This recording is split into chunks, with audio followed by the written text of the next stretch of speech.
Well, trying to get the message through people who are looking for government money, particularly free government money. I've been doing that for about 40 years now or more. And one of the biggest questions that come up is that everybody thinks they need a grant writer. And that's really because of the grant writer profession is telling you about that. And it's really just more because of misinformation about grants, particularly government grants. Now, what you have to look at, first of all, 80%, okay, 80% of all the free money that the government gives out to individuals is not even called grants.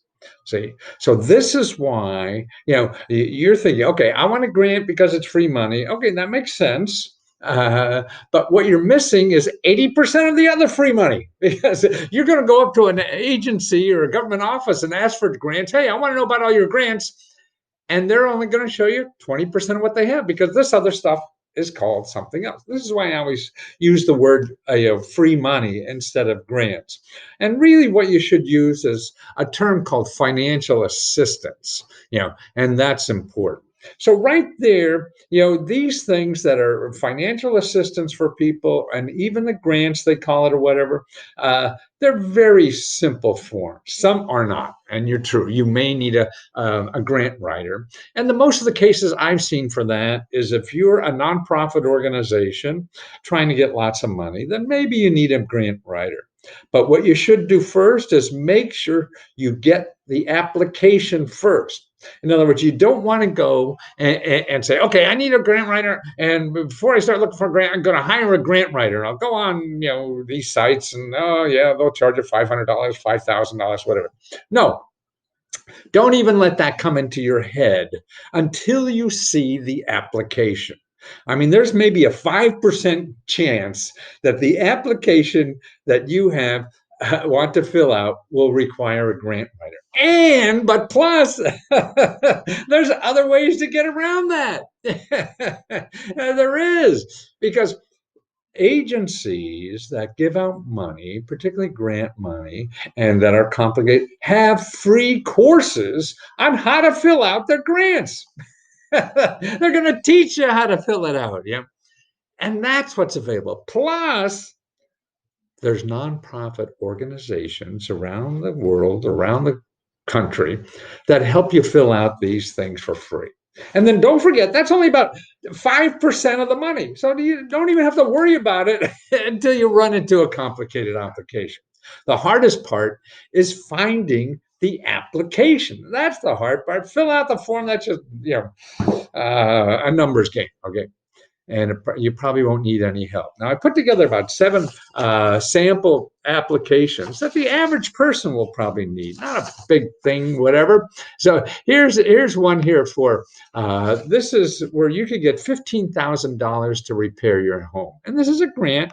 You don't have to pay it back. Oh, look at it. Fill in the blanks, right? Okay, there it is. Page 2, another fill in the blanks.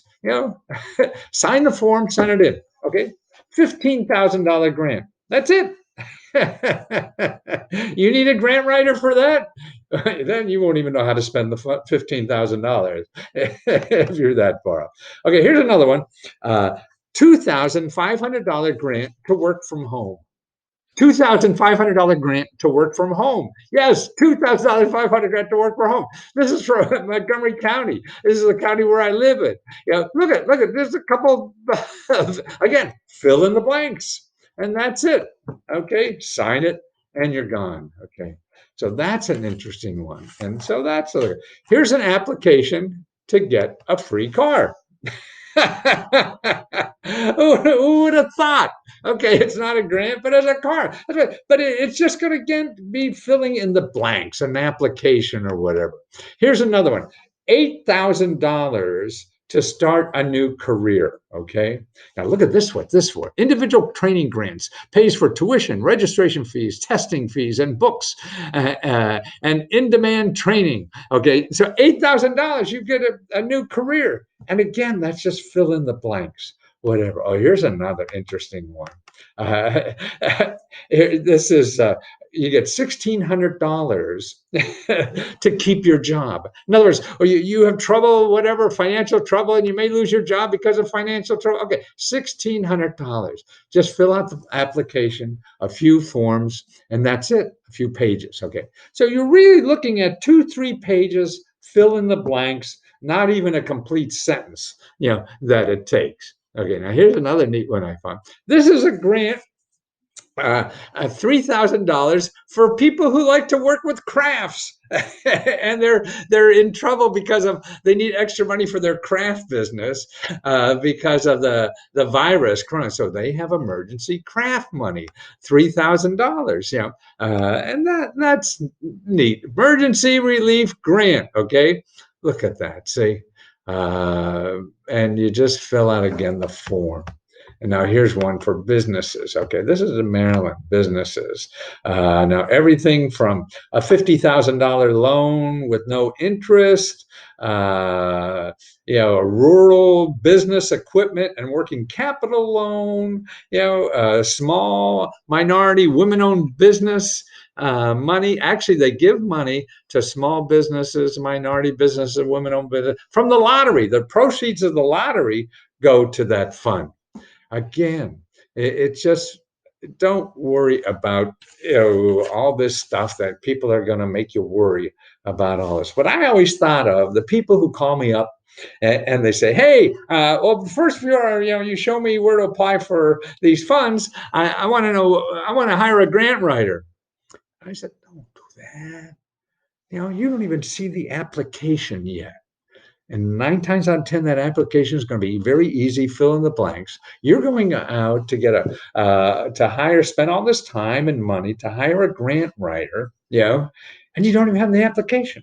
To me, what that's like is like if you go out and buy a prom dress before you're even invited to the prom. No, it's easy to buy a prom dress. It's hard to get invited to the prom. So it's the same way with getting government money and government grants. Yeah. Get invited to the prom first.